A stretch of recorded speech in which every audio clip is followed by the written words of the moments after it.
bien aimé le Seigneur, lorsque tu as la haine en toi, les jours où tu verras ton frère se présenter à l'endroit où tu te diras que le temps est venu pour que je puisse maintenant me venger, tu vas lui faire mal, tu vas le tuer.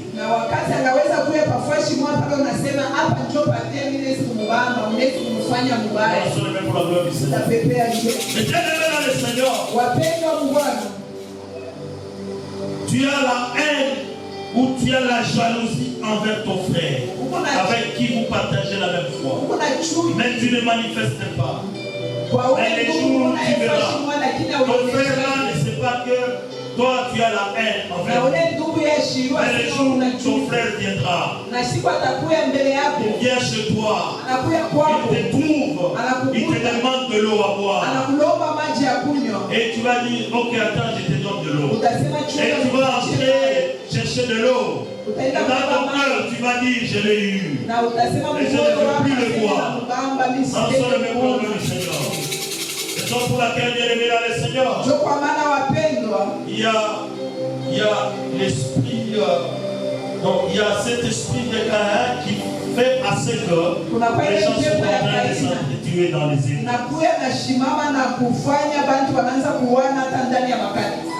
Et Dieu, il m'a mis à cœur ce jour de prière pour que nous tous nous puissions comprendre ces choses.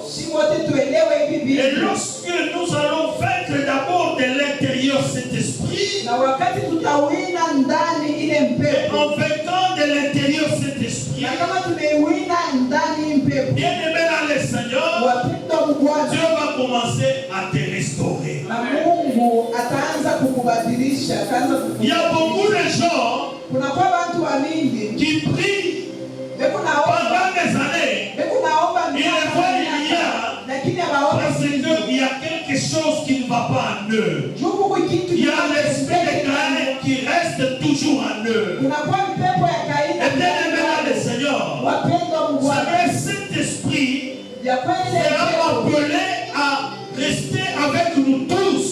Mais cependant, nous sommes appelés avec cet esprit parce que Dieu nous a donné tout le pouvoir, toutes les capacités. Et lorsque nous nous connectons à sa parole, nous allons vaincre cet esprit. Et ce matin, je te dis ceci, il faut seulement avoir la foi. Lorsque tu as la foi, en ce moment-là, cet esprit sera automatiquement vaincu. Je ne dis pas que tu dois avoir foi en quelqu'un, mais tu dois avoir foi en Jésus-Christ. Tu dois accepter que Jésus-Christ est Seigneur. Tu dois accepter que Dieu l'a ressuscité des morts. C'est à ce moment-là que tu seras sauvé. Que Dieu te bénisse. Amen. Que Dieu te bénisse. Amen. Et bien aimé dans le Seigneur, je suis en train de te parler ce matin. Je te dis ceci. Abel, c'est par la foi, il a choisi. Il a choisi le bon bétail, c'est-à-dire que l'animal ou les animaux qui avaient de la graisse pour offrir à Dieu.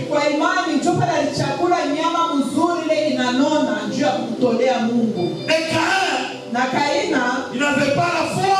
C'est pour laquelle il a choisi les choses qui semblaient pourrir ou qui étaient presque pourries.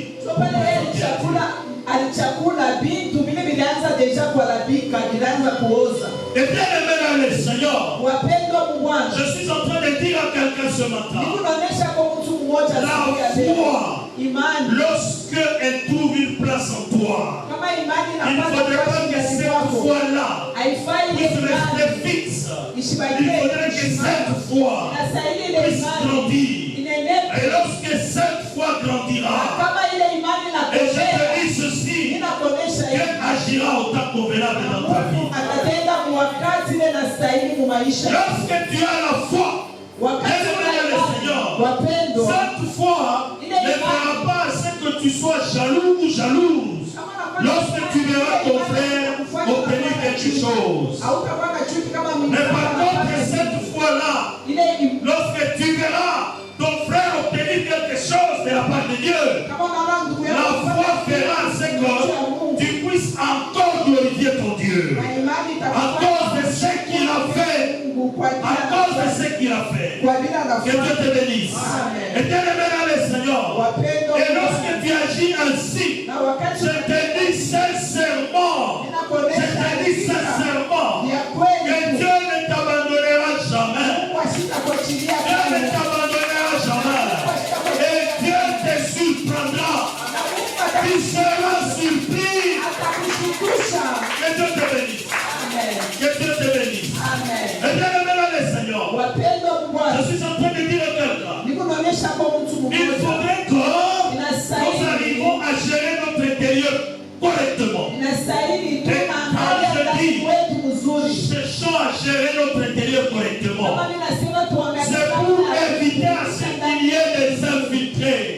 C'est pour éviter qu'il y ait l'infiltration. Et bien aimé dans le Seigneur, je te dis ceci, lorsque dans ton intérieur, il n'y a pas une bonne harmonie, il n'y a pas l'unité, en ce moment-là tu t'exposes à beaucoup de choses mauvaises. Que Dieu te bénisse. Que Dieu te bénisse. Et bien aimé dans le Seigneur, lorsque tu n'es pas en harmonie avec tes enfants dans ta maison, tu vas, donc c'est-à-dire que tu vas recevoir plusieurs combats. Et tu ne vas pas te situer ça bientôt. Dieu te bénisse. Et bien aimé dans le Seigneur, l'Église constitue le corps du Christ. Et il faudrait que tu sois en harmonie avec ton Église. Et cette harmonie se créera à travers la foi. Parce que dans la foi, on voit l'amour. Alléluia. L'amour est caché dans la foi. Parce que tu ne peux pas te dire que c'est la foi au moment où tu es ton frère. Que Dieu te bénisse. Que Dieu te bénisse. C'est lui qui se dira j'ai la foi en Jésus-Christ. C'est celui-là où on voit l'amour. Alléluia. Alléluia. Et bien aimé dans le Seigneur, lorsque tu as l'amour, c'est en ce moment-là, tu peux te dire que tu es connecté à l'autel. Et l'autel, dès que nous avons parlé le vendredi, nous avons dit que l'autel, c'est le lieu de rencontre entre toi et ton Dieu. C'est le lieu de contact entre le ciel et la terre. Et l'autel ici, c'est ton église. Et bien aimé dans le Seigneur, tu ne peux pas t'approcher ici au moment où tu es en désaccord avec cet autel. Et le diable, pour avoir quelqu'un, il ne te fera pas du mal aussi longtemps que tu es attaché à l'autel. Pour te faire du mal,